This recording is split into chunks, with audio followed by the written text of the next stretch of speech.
Hi guys, welcome to my channel. இன்றைக்கி இந்த வீடியோவில் நம்ம ஃபைனல் அக்கௌண்ட்ஸோட அட்ஜஸ்ட்மெண்ட்ஸை பார்க்க போகிறோம். ஸோ வீடியோக்குள்ளே போகிறதுக்கு முன்னாடி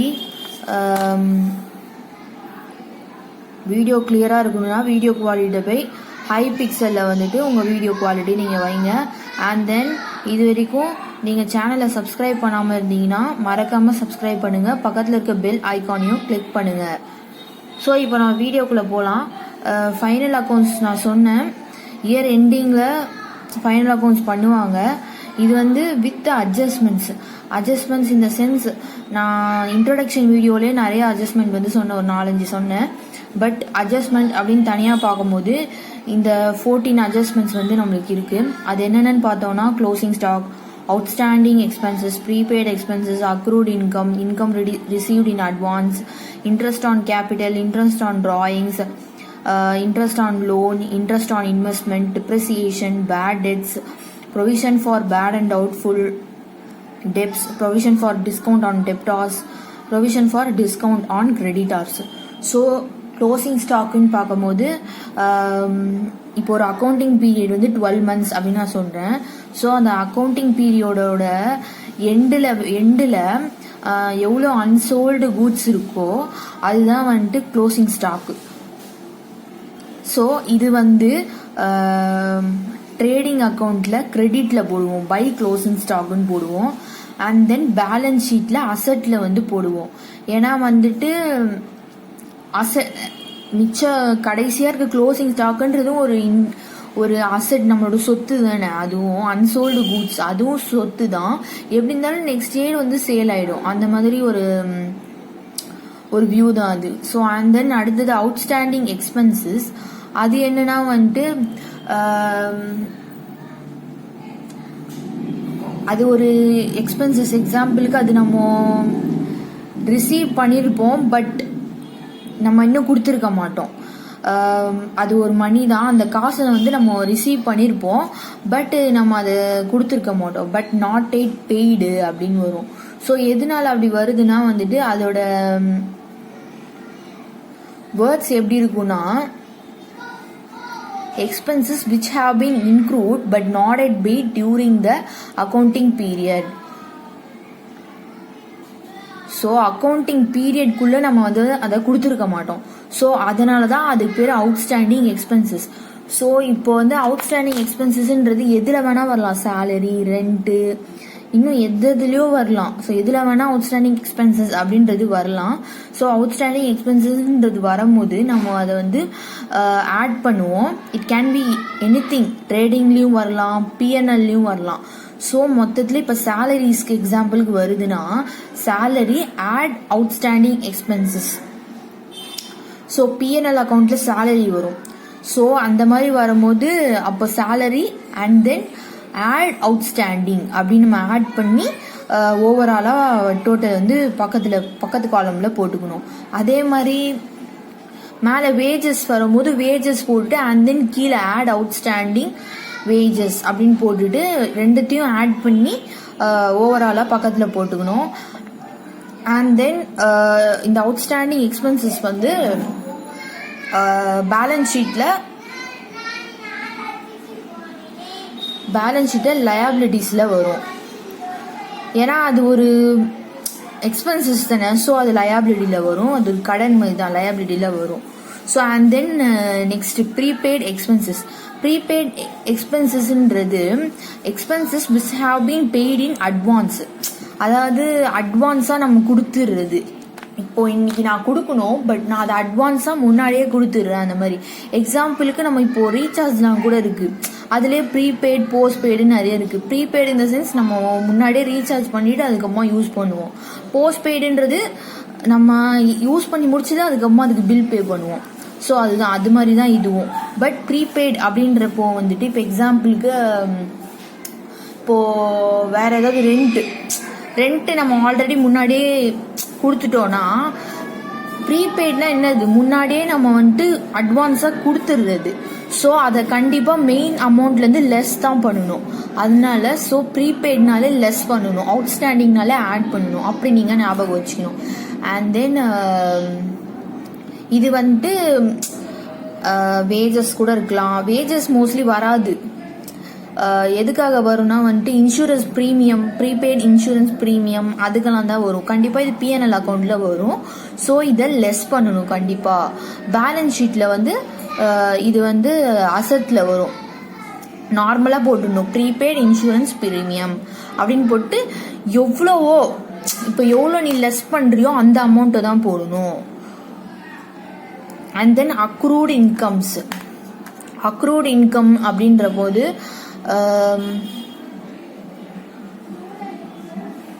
அதுக்கு அர்த்தம் என்னன்னா income which have been earned but not received during the accounting period. But நம்ம அது வந்து ஏர்ன் பண்ணியிருப்போம் பட் ரிசீவ் பண்ணியிருக்க மாட்டோம். எப்படி சொல்றது, ஜஸ்ட் நான் வாங்கிக்கிறேன் அப்படின்ற மாதிரி ஒரு வாக்கு கொடுத்துருப்போமே தவிர நம்ம அதை ரிசீவ் பண்ணியிருக்க மாட்டோம். எக்ஸாம்பிளுக்கு அக்ரூடு கமிஷன். ஸோ நம்மளுக்கு கமிஷன் வந்து நம்ம ரிசீவ் பண்ணியிருப்போம் பட் நம்ம ஃபிசிக்கலாக கேஷ் ரிசீவ் பண்ணியிருக்க மாட்டோம். அதுதான். ஸோ இப்போ கமிஷன் ரிசீவ் பண்ணுறோன்னா சும்மா ஒரு 8,000 ரிசீவ் பண்ணுறோன்னு வச்சுக்கோங்க. அக்ரூட் கமிஷன்ன்றது 2,000. ஸோ 8,000 அப்படின்றது வந்துட்டு கமிஷன் ரிசீவ் பண்ணியிருப்போம் பட் 2,000 வந்து நம்ம இன்னும் ரிசீவ் பண்ணல. மொத்தமாக 10,000 பட் 8,000 தான் நம்ம ரிசீவ் பண்ணியிருக்கோம், 2,000 ரிசீவ் பண்ணல.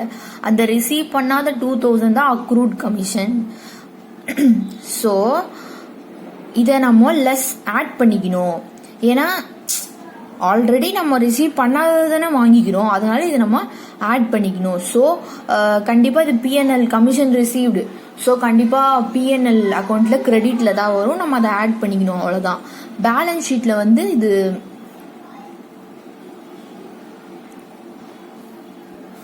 ஸோ பேலன்ஸ் ஷீட்டில் அக்ரூட் கமிஷன் வந்து அசெட்டில் வரும். ஸோ அது ஒரு நம்மளுக்கு இன்கம் தானே, அதனால தான்.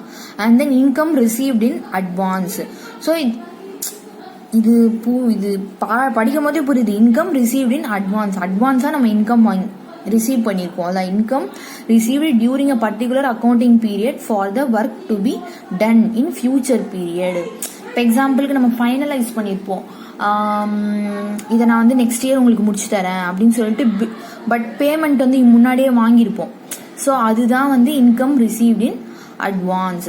ஸோ எக்ஸாம்பிளுக்கு இப்போ அடுத்த மாதம் வாடகையை வந்து நான் இப்போ ஊரில் இருக்க மாட்டேன், ஸோ அடுத்த மாதம் வாடகையும் நான் இப்பயே கொடுத்துட்றேன் அப்படின்னு சொல்லுவாங்கல்ல. ஸோ அதுதான் இது. முன்னாடியே கொடுத்துட்டோம்னா கண்டிப்பாக நம்ம ஆல்ரெடி ரெண்ட் ரிசீவ் பண்ணிட்டோம், அடுத்த மாதத்தோடு இந்த மாதத்துலேயே நம்ம ரிசீவ் பண்ணிட்டோம். ஸோ அதை நம்ம கண்டிப்பாக லெஸ் தான் பண்ணணும். ஏன்னா வந்துட்டு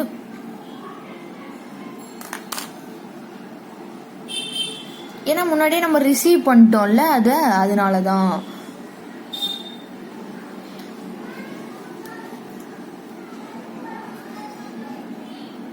கண்டிப்பாக ரெண்ட் ரிசீவ்டு அப்படின்னு அந்த மாதிரி ஒரு என்ட்ரி வரும்போது வந்துட்டு ரெண்ட் ரிசீவ்டுனாலே ரிசீவ்டு நம்மளுக்கு அது இன்கம் மாதிரி தானே. ஸோ அது கண்டிப்பாக பிஎன்எல் அக்கௌண்ட்டில் கிரெடிட்டில் தான் வரும். அண்ட் தென் லயபிலிட்டிஸில் வரும்.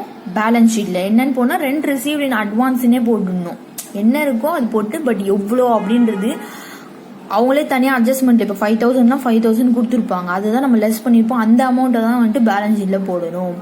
And then interest on capital. So in order to C whether the business is really earned profit or not, it is desirable to charge interest on capital at certain rate.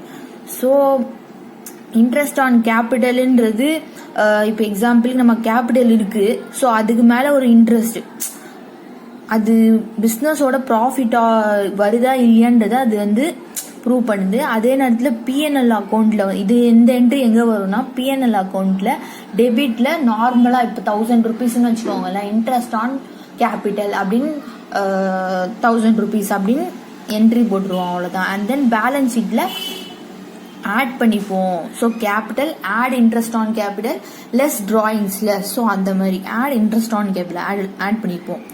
And then interest on drawings. Interest on capital மாதிரி தான் interest on டிராயிங்ஸும். But நம்ம interest on டிராயிங்ஸை வந்துட்டு டிராயிங்ஸோட இது பண்ணிப்போம், இதை லெஸ் பண்ணிப்போம், அவ்வளோதான் வித்தியாசம்.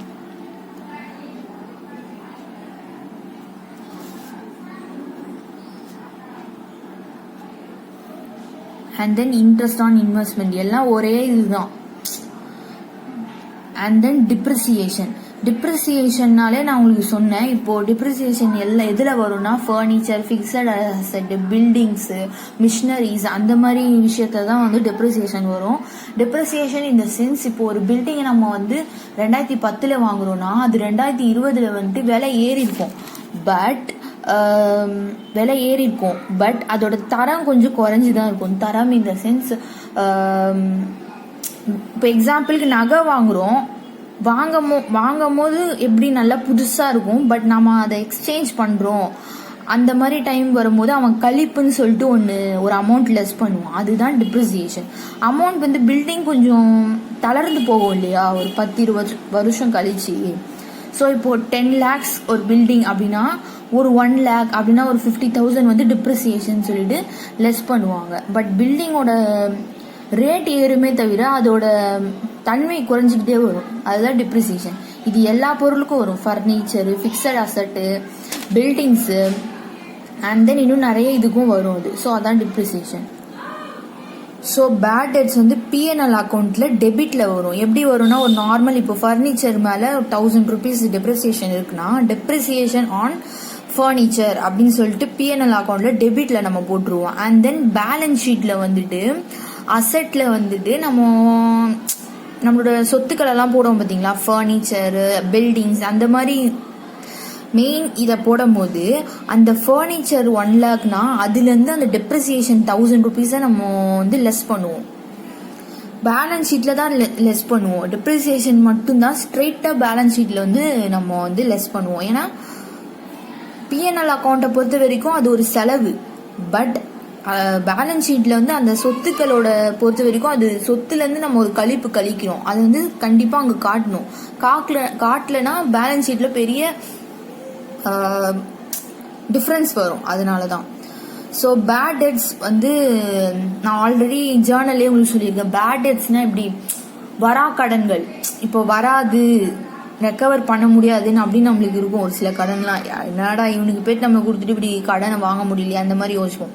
ஸோ அந்த மாதிரி கடன்கள் தான் bad debts. So bad debts வந்துட்டு பிஎன்எல் அக்கௌண்ட்டில் டெபிட்டில் வந்து நம்ம போடணும். ஸோ நார்மலாக இந்த டெப்ரிசியேஷன் எப்படி சொன்னேன் அந்த மாதிரி தான். Bad debts written off, bad டெட்ஸ்ன்னு போட்டு 1000 rupees போட்டுட்டு இதுவும் பேலன்ஸ் ஷீட்டில் டெப்டார்ஸில் போயிட்டு லெஸ் பண்ணணும். சன்ட்ரி டெப்டார் இருக்கும்ல, ஸோ அதுலேருந்து அது இல்லாமல் லெஸ் பண்ணி அந்த அமௌண்ட்டை கொண்டு வரணும். So next provision for bad and doubtful debts. So இந்த இதுவும் வந்துட்டு பேட் டெட்ஸ் மாதிரி தான். இப்போ நம்ம பேட் டெட்ஸ்னால் வரா கடன்கள் தானே. ஸோ இது வந்து அதோட பர்சன்டேஜ் வந்து ஏறிட்டே போச்சுன்னா அந்த பிஸ்னஸோட நிலைமை வந்து கொஞ்சம் சஃபர் ஆகும் தான். இப்போ இந்த bad and doubtful debts and then discount on debtors இது எல்லாமே எப்படி சொல்றது, சன்ட்ரி டெப்டார்லேருந்து லெஸ் பண்ணிடணும். ஃபர்ஸ்ட் சன்ட்ரி டெப்டார் போட்டுக்கணும் and then less bad debts and less provision for bad and doubtful debts and then less provision for discount on debtors. அவ்வளோதான் less பண்ணிடணும். Less பண்ணிட்டு கடைசியாக வருது தான் sundry debtor. So and then last பார்த்தீங்கன்னா provision for discount on creditors.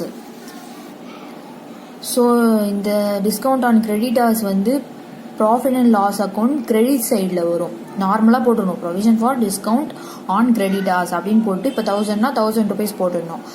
And then இது வந்து லயபிலிட்டிஸில் sundry creditors இருக்கும் பார்த்தீங்களா, அதில் லெஸ் பண்ணிப்போம். அவ்வளோதான். ஸோ இவ்வளோதான் கைஸ் வந்து அட்ஜஸ்ட்மெண்ட்ஸு. இதில் மோஸ்ட்லி வந்துட்டு 14 இருக்குன்னு வச்சுக்கோங்களேன், ஒரு 10 மேக்ஸிமம் கண்டிப்பாக வரும்.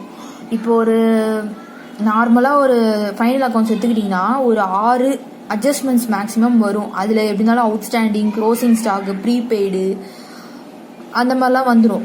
டெப்ரிசியேஷன் அதெல்லாம் வந்துடும். ஸோ இதெல்லாம் நீங்கள் ஜஸ்ட் நல்லா தெரிஞ்சுக்கிட்டாலே போதும், ஃபைனல் அக்கௌண்ட்ஸை ஈஸியாகவே போட்டுடலாம். அப்கமிங் வீடியோஸ்லாம் பாருங்கள், பார்த்து ப்ராக்டிஸ் பண்ணி கற்றுக்கோங்க, ஈஸியாக போட்டுடலாம். மறக்காமல் வீடியோட எண்டுக்கு நம்ம வந்துட்டோம். ஸோ மறக்காமல் சப்ஸ்கிரைப் பண்ணுங்கள், பக்கத்தில் இருக்க பெல் ஐக்கானை கிளிக் பண்ணுங்கள், லைக் பண்ணுங்கள், ஷேர் பண்ணுங்கள் அண்ட் தென் கமெண்ட் பண்ணுங்கள். டட்டாஸ்.